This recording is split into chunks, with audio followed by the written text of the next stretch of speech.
It's 147 a.m. I'm standing in my kitchen, barefoot, wearing nothing but boxers and the kind of rage that keeps a man awake for 3 straight days. The fridge hums behind me. The clock on the wall ticks louder than it ever has. My phone lights up again. Another text from Sarah, still at the office. Big presentation tomorrow. Don't wait up. XOXO. The 2 little letters at the end hit harder than the lie itself.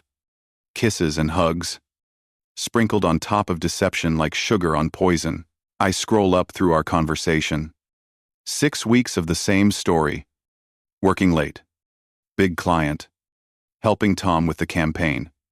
Always Tom Reynolds. Tom with his perfect hair, his perfect teeth, his perfect life. The kind of man who gets away with everything because he knows how to smile while doing it. I stare at those messages until the screen goes dim. Then I open Instagram. And there she is, Sarah Cole, my wife of 8 years. Mother of our 2 children, tagged at a downtown bar called The Elm. Posted 23 minutes ago. The timestamp reads 1:24 a.m. I zoom in on the photo. She's laughing at something off camera. Head tilted back in that way that used to make my chest tighten. She's wearing the black dress I bought her last year for our anniversary, the one she said was too fancy for just us. I guess Tom Reynolds rates higher than just us. For a second, I forget to breathe. The air in the house feels wrong thick. Predatory. Every shadow looks like a secret I should have seen sooner. Our daughter's drawing is still taped to the fridge, Mommy. Daddy. Emma. And Ben all holding hands under a yellow sun. Except Mommy's not here to hold anyone's hand anymore. I stare at that crayon sun until my eyes sting. Then I type a message I'll never send. I already know. Sarah. Hope Tom's presentation was worth it. My thumb hovers over her contact. 8 years of marriage, and I'm about to delete my wife's number like she's a telemarketer. The irony isn't lost on me. Sarah works in marketing. She's been selling me stories for months. And I've been buying them wholesale. I set the phone down and listen. The house is silent. But it's not peaceful. It's the kind of silence that watches you. Waits for something to break. Upstairs. Emma coughs in her sleep. She's 8. Yesterday she asked why Mommy doesn't read bedtime stories anymore. I told her, Mommy's busy with work. She looked at me, all serious, and said, Is work more important than us? I didn't have an answer then. Now I do. I look out the window. Maple Drive. Millfield. Illinois, the kind of neighborhood where people pretend their lives are simpler than they are. Mrs. Donnelly across the street still has her porch light on. That woman doesn't miss a thing. She's probably waiting for Sarah's car to roll in. Watching through her curtains with a cup of decaf and quiet judgment. When I met Sarah, she was unstoppable, color-coded calendars. 5-year plan. Internship before graduation. I was the small-town guy who could fix anything with his hands and laugh at myself after. She said she liked that. Said I made her feel grounded. Maybe I was just her training wheels while she figured out how fast she could ride. My phone buzzes again. But it's not Sarah this time. Unknown number. Check your email. You deserve to know the truth. A friend. A friend. Right. In my experience, anonymous friends are just enemies with better timing. But at it 2:13 a.m. With my marriage dissolving in real time, I'm not in a position to be picky about sources. I open my laptop, the same counter where Sarah leaves her purse when she actually comes home, and I hesitate. Because once I see whatever's waiting in that inbox, there's no going back. No pretending. No forgiving. I click. An unread message from an address I don't recognize. Subject line: What Sarah does at work. There are attachments. 6 of them. I don't have to open them to know. My hands are already shaking, but I do. Photo 1, Sarah and Tom at the bar. Heads close. laughing like the world doesn't exist. Photo 2, Sarah and Tom getting into his car. Photo 3. The motel sign off Route 47. The kind that charges by the hour and doesn't ask questions about rings. Photos 4. 5. 6. Timestamped. Dated. Detailed. A timeline of betrayal precise enough to belong in one of her PowerPoint decks. The last photo hits hardest Tom's hand on her back. Her looking up at him the way she used to look at me, like he's the answer to a question she's been asking her whole life. I close the laptop. The hum of the fridge fills the silence again. I thought anger would feel loud. Turns out, it's quiet. Sharp. Cold. The kind of quiet that decides things. Upstairs. My kids are dreaming about school plays and Saturday pancakes. Down here, I'm realizing my life just split in two, before the email and after. I look around at the house we built the mortgage, the memories, the family photos, and I can't tell if I'm standing in my home or in the evidence of a crime. Then, I whisper to myself, barely audible but final, I'm done being the good guy. And just like that, the night everything changed begins. The first time you see proof. Real proof. It doesn't hit like a slap. It's keyeder. Slower. Like a heavy door closing somewhere deep inside you. The photos sit there in my inbox. Glowing against the dark screen. 6 attachments. 6 tiny windows into the truth I already knew but wasn't ready to see. They're ordinary pictures, nothing cinematic. No scandalous lighting. No guilty blur of motion, just Sarah and Tom. Drinking. Laughing. Touching. But every pixel feels like a nail being driven into the life I thought I had. There's one of them leaving the bar.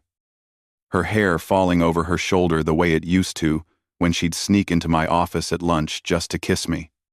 Another of them stepping into his car, his hand guiding her in. Like a gentleman escorting a lady. And then, the motel. The sign flickers in the background. Route 47 Inn. Cheap. Ugly.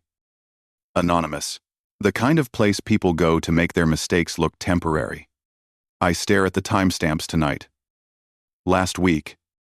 3 weeks ago. She's been doing this long enough to have a schedule. A rhythm. A life that doesn't include me. I don't throw the laptop. I don't scream. I just sit there. My heartbeat steady. My breathing slow. Because this isn't about shock anymore. It's about evidence. People like Sarah don't believe emotion. They believe proof. So I'm going to give her proof. Every lie. Every late night.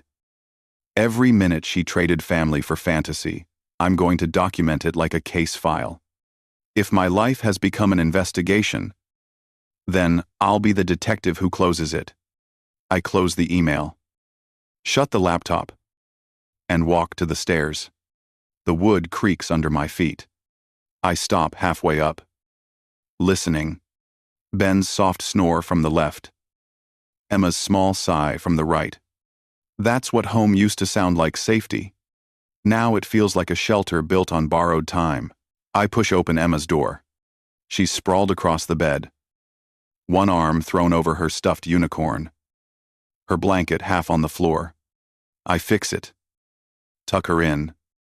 Brush the hair from her face. She stirs a little but doesn't wake. For a second, I imagine Sarah doing this the way she used to. Before the big job. Before Tom Reynolds and his midnight meetings. I whisper. Sleep tight. Baby girl. But in my head, another voice answers. They still believe home means safe. Don't let that belief die with her lies. In Ben's room, the nightlight glows blue. He's curled in a tight ball.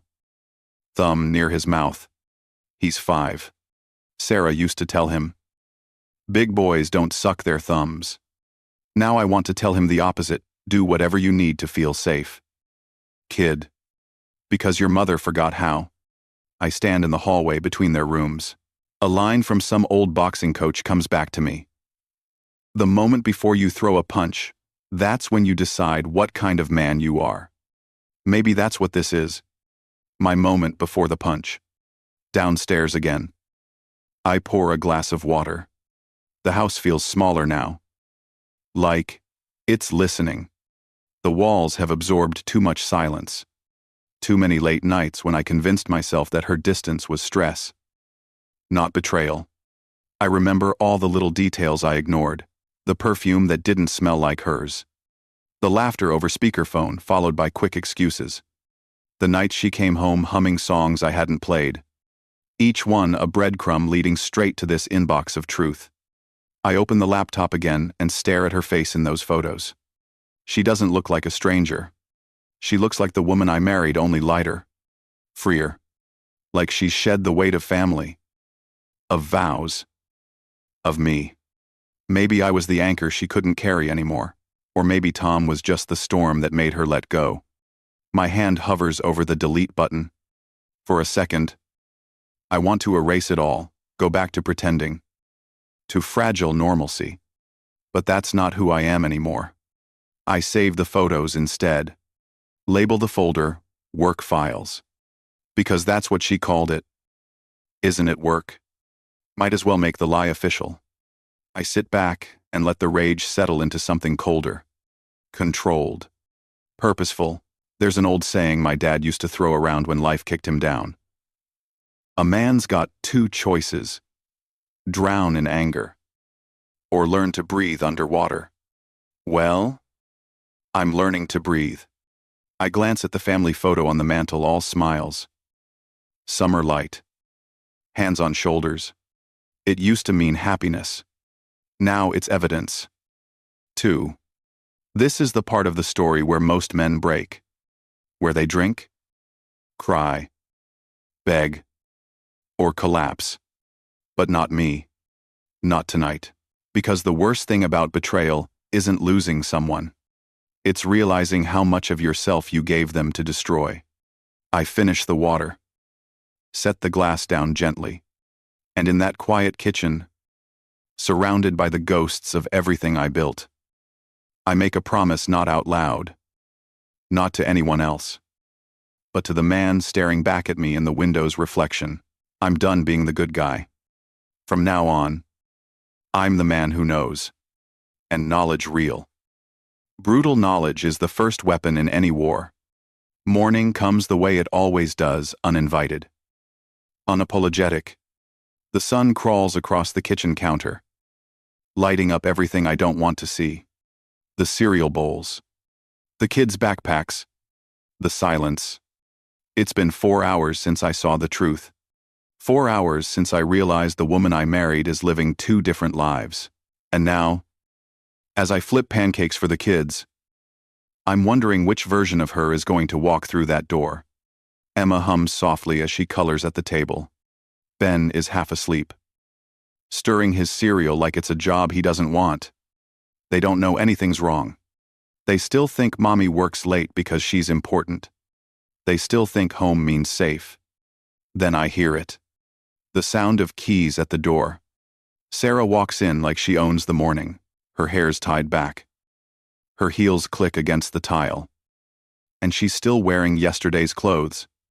There's a smudge of concealer on her neck trying to hide what looks a lot like a hickey. She sets her purse down and forces a smile that doesn't reach her eyes. Morning. Everyone. She says. Like nothing happened. Like the world didn't fall apart between midnight and sunrise. Emma looks up. Mommy. You missed story time again. I know. Sweetheart. Sarah says, Mommy had to work very late. But I'll make it up to you. Okay, there's that word again. Work. The sweetest poison in the English language. I pour coffee for myself. She moves toward the pot like she's on autopilot. Want some? She asks. Help yourself. I say. My voice is calm.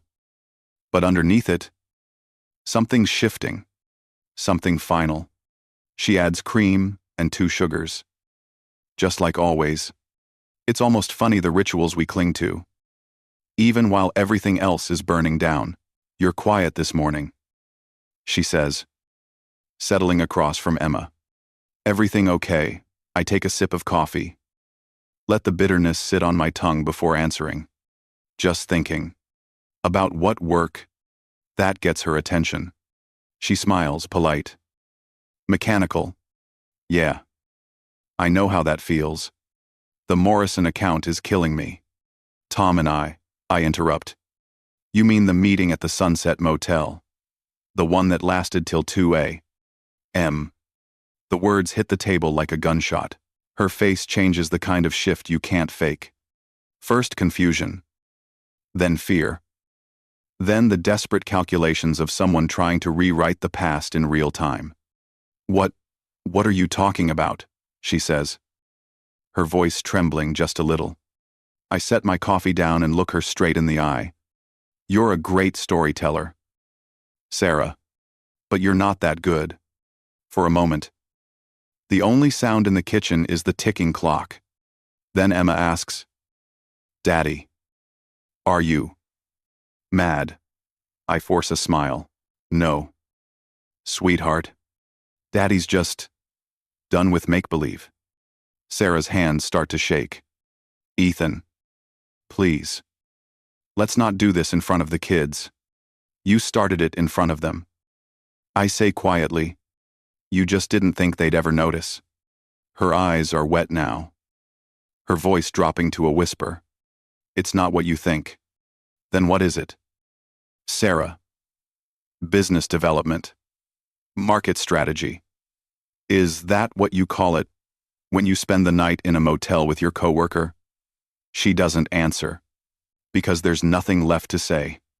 The truth sits between us like an open wound. I glance at the kids.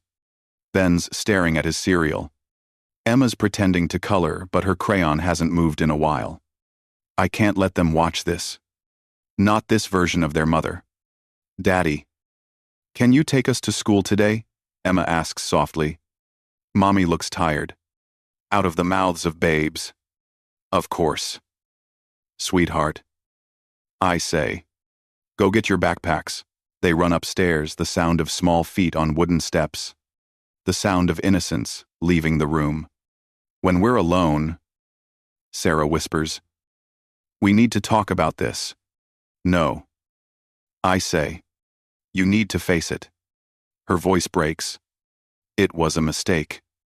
I didn't mean for don't. I cut her off. Don't insult me by pretending this just happened. You planned it. You scheduled it between business meetings and bedtime stories. Tears slide down her cheeks. Please. Ethan. But I'm past sympathy. There's only one thing left between us now. Consequences. I grab my keys from the counter. The house feels lighter already. Like it's relieved someone finally told the truth. I'm taking the kids. I say. Where she asks. Her voice cracking. Out. Somewhere real. Somewhere you don't exist. She stands there. Shaking. You can't just walk away. I turn toward the door and pause. You made your choice. I tell her. Now I'll make mine. I hear her whisper my name as I leave. But I don't turn back. I've spent enough years turning back. Outside. The air is cold. The kind of cold that clears your head. The kids climb into the car, chatting about school and friends. Their voices cutting through the fog of betrayal like sunlight through smoke. As I pull out of the driveway, Mrs. Donnelly across the street waves from her porch. To her, it's just another suburban morning. To me, it's the first morning of a new war, and somewhere between the hum of the engine and the laughter of my children, I feel something shift inside me, not anger, not heartbreak.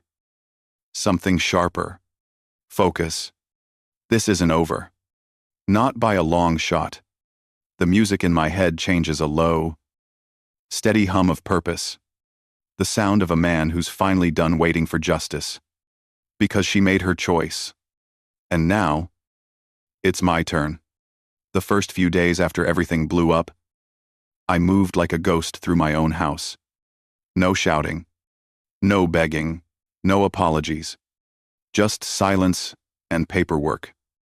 There's a kind of freedom that comes after the truth detonates. You stop pretending. You stop hoping. You start planning. I didn't want revenge at first. I told myself I just wanted fairness custody. Stability for the kids. Peace.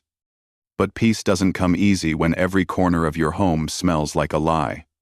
So, on the third day, I drove downtown to see someone who doesn't believe in fairy tales, Sophie Tran. Old friend. Divorce lawyer. The kind of woman who could smell deception the way a bloodhound smells fear. She listened without interrupting. The lies. The motel. The photos. Everything. When I finally stopped talking, she leaned back in her chair, crossed her arms, and said, "Welcome to Illinois.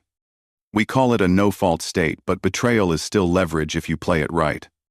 That line stuck with me. If you play it right, I'd spent my marriage playing everything safe. Measured. Reasonable. And where did that get me? Watching my wife check into motels under the fluorescent glow of someone else's name. "I'll handle the legal side," Sophie said. "But you have to handle yourself." "What do you mean?" I asked. She looked at me. Calm, but sharp. "Don't act out. Think while you're angry. Most men lose everything because they can't do that. Think while you're angry." I repeated it to myself the whole drive home. Like a mantra. Like a weapon being sharpened in my head. That night, after I put the kids to bed, I started the process. New bank accounts. Password changes. Financial locks. Every document that had our names on it. I copied. Scanned. Filed. If Sarah wanted to treat this like a business deal, I'd beat her at her own game. And when the paperwork was done, I drove to the old boxing gym on the south side of town. It smelled the same as it did in college sweat. Leather. And second chances. Mike Sullivan was still there. Built like a bulldog. Running the place like time never touched him. He took one look at me and said, "Rough week?" I didn't answer. He pointed toward the heavy bag. "Hit it. Don't talk about it." So I did. Left jab. Right cross. Left hook. Over and over, until my arms went numb, and the anger started turning into something else. Focus. Every punch had a name. Lie. Motel. Tom. And under all of it, "One more, Sarah." By the time I stopped, my hands were bleeding through the wraps. Mike tossed me a towel and said, "You hit like a man trying to remember who he is." "Maybe I am." He nodded. "Then remember, this winning isn't about hitting harder. It's about knowing why you're still standing when the other guy's down." That night, I slept for the first time in a week. Over the next few days, I built a rhythm. Daytime father. Provider. Quiet storm. Nighttime investigator. Strategist. Ghost. I started keeping a log: dates. Times. Receipts. Every time Sarah was late. Every time she blamed work. I wrote it down. Evidence doesn't lie. Even when people do. A week into my new routine, I got a message on Facebook from someone named Lydia Patterson. The name sounded vaguely familiar. "Ethan." The message said, "I work with Sarah. I think you deserve to know more about what's been happening. Can we talk?" I hesitated. I'd had enough of anonymous informants, but curiosity's a dangerous drug. And I'd already taken the first dose. We met for coffee the next afternoon. She was mid-30s. Sharp suit. The kind of composure that comes from years in HR, trained to sound sincere while calculating the angles. "I'm sorry for what you're going through," she said. Voice low. Sympathetic. "I know this must be hard." I nodded. Waiting. I've seen the way Tom and Sarah act at work. The whispers. The long lunches. The after-hours meetings. Everyone knows. But no one wants to say it out loud. Her eyes flicked up. Steady. You deserve the truth. I didn't trust her. But I didn't dismiss her either. Because in my world now, truth was currency. And I needed all I could get. Lydia pulled out her phone and showed me a few photos, more proof. Different angles. Different days. Same story. Sarah and Tom. Smiling like they invented deceit. Where did you get these? I asked. She shrugged. Let's just say HR hears things it's not supposed to. I should have walked away right then. Something about her felt too rehearsed. Too precise. But the hunger for confirmation overpowered instinct. You could destroy her with this, she said quietly. I don't want to destroy anyone. I lied. She smiled. Almost pitying. Yes. You do. Otherwise, you wouldn't have met me. That night, I stared at those new photos until the lines blurred. Anger doesn't just live in you. It feeds on proof, and I was feeding it well. Still, something about Lydia stayed in the back of my mind. Her tone wasn't just sympathetic. It was invested, too personal. Like she had more skin in this game than she should. A few days later, she called again. I've been thinking, she said. Sarah's not a bad person. She's confused. Maybe you can still fix this. Fix this, I asked. Yes. Fight for your marriage. Ethan, don't let Tom win. Don't let her throw away everything you built. Her voice was smooth. Almost pleading. But it wasn't the kind of plea that comes from compassion. It was the kind that hides intention. After the call, I poured myself a drink and sat in the dark. Replaying her words. Fight for your marriage. That used to mean forgiveness, patience, love. Now it meant something colder. Fight for control. Fight for truth. Fight for what's yours. That's when I realized what I'd become, not the broken husband. Not the victim. Not even the betrayed. I was the man with a plan. The quiet kind of man who rebuilds while everyone else thinks he's ruined. The kind who smiles politely while collecting ammunition. I opened my laptop again, typed a single sentence into a blank document, and stared at it until the words burned themselves into me. She turned our marriage into a game. Now I'm going to show her how it's really played. Outside. The night hummed softly, not peaceful, not violent, just waiting. The kind of night that knows something is about to begin. And for the first time since that email, I didn't feel broken. I felt dangerous. You never plan the moment everything breaks. It just finds you when you least expect it. For me, it was at a second-grade school play. Emma had been practicing her lines for weeks. She was playing a sunflower in the Garden of Dreams. She made me promise to sit in the front row. So I did, camera ready. Heart full. Then, right before the curtain went up, I saw her, Sarah, sitting 3 rows ahead, dressed like she'd come straight from work. And next to her, laughing quietly, hand resting on her knee, Tom Reynolds. For a second, the world stopped spinning. It wasn't the betrayal this time. It was the audacity. The same woman who swore she was working late was sitting at our daughter's school play. Holding hands with her coworker like our marriage was a joke, she didn't mind performing in public. Emma's voice floated across the auditorium. Small. Nervous. Proud. She spotted her mom in the crowd and smiled so big it hurt to look at. And Sarah, she smiled back. Like she still deserved to. When the play ended, the parents clapped. Kids bowed. And for a moment, everything looked normal. Then Emma ran off the stage. Straight toward Sarah. Mommy. You came, she said, throwing her arms around her. Of course I did. Sweetheart, Sarah said. You were amazing. Tom stood just behind her, smiling like he belonged there. Hi. Mr. Tom, Emma said. Why are you here? That's when I stepped forward. Because your mom forgot to tell you he's her new friend, I said. Sarah turned pale. Ethan. Not here. I smiled. Calm and steady.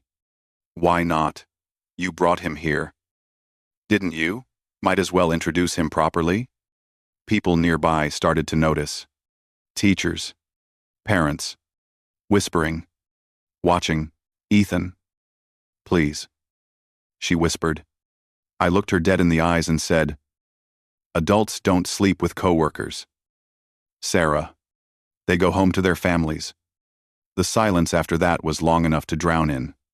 Tom took a step forward. Hands raised. Hey. Man, I didn't let him finish. No. Don't talk to me. Don't even look at me. You don't exist outside her mistakes. Sarah tried to grab my arm. You're humiliating yourself. No. I said. You did that for me. Months ago. Emma was staring at us now. Confused. Scared. I knelt beside her and said softly, It's okay. Sweetheart. Daddy's here. Let's go. She hesitated, glancing back at her mother, but then she took my hand, and just like that, we walked out. Me and my kids. Through the whispers and pity and polite silence, I didn't raise my voice. Didn't cause a scene. Didn't need to. Sometimes the quietest words cut the deepest. The next morning, I made a phone call. Morrison and Associates. Said a voice on the other end. Mr. Morrison. Please. It's urgent. When he came on the line, I kept my tone professional. Mr. Morrison. I thought you should know your employees, Sarah Cole and Tom Reynolds, are conducting extracurricular business during company hours. Silence. Then, excuse me, I have photos. Timestamps. Documentation. I'm not asking you to fire anyone. I'm just letting you know it's affecting your reputation and your clients. He thanked me for the call. 2 days later, both of them were unemployed. Sarah called that afternoon, crying. Ethan. What did you do? I almost felt sorry for her. Almost. You should have thought about that before you brought your boyfriend to our daughter's play. You ruined my career. No. Sarah. You did that yourself. I just turned on the lights. She hung up. An hour later, Lydia called. Her voice was soft. Sweet. Full of practiced concern. I heard about Sarah. That must be hard for you. I'll survive. I said. She paused. You did the right thing. Ethan. People need to face the consequences of their actions. And for the first time, I thought maybe she was right. The storm was over. Justice served, or so I thought, but storms don't really end. Sometimes, they just shift direction. I thought the story was over. The cheater exposed. The liar disgraced. The good man walking away with his kids and his dignity intact. But the truth doesn't end where you want it to. It waits. Quietly. Patiently. Until you're comfortable enough to stop looking over your shoulder. That's when it strikes. 3 weeks after Sarah lost her job. I ran into Tom at the grocery store. He looked different, thinner, paler, haunted. The man who once walked around like the world owed him applause was now staring at cereal boxes like they held answers to life's biggest mistakes. Tom, I said. He turned. Startled. Ethan. Hey. I'm sorry. Man. For everything. I didn't care about his apology. I just wanted information. How did you and Sarah even start? Who made the first move? He hesitated. Neither. Really. It just happened. Lydia thought we'd get along. She set up a few work projects, team building stuff, drinks after hours. She said it would help morale. I froze. Lydia Patterson, he nodded. Yeah. She's the one who introduced us. Kept saying how much chemistry we had. Guess she was right. And just like that, the air around me shifted. The puzzle I thought was finished rearranged itself into something much darker. That night, I called Sophie. I need a background check. I told her. On Lydia Patterson. She sighed. Ethan. Don't do anything stupid. I'm not. I just want the truth. 2 days later. She called back. Sit down. She said. You're not going to like this. Lydia Patterson didn't exist. At least. Not the way she said she did. Her real name was Lydia Morrison, daughter of the same man who owned the firm where Sarah worked. But that wasn't the shocking part. 6 years ago, Lydia had worked in HR at a small financial company, my old company. She'd been fired for embezzling $50,000 from employee benefit accounts.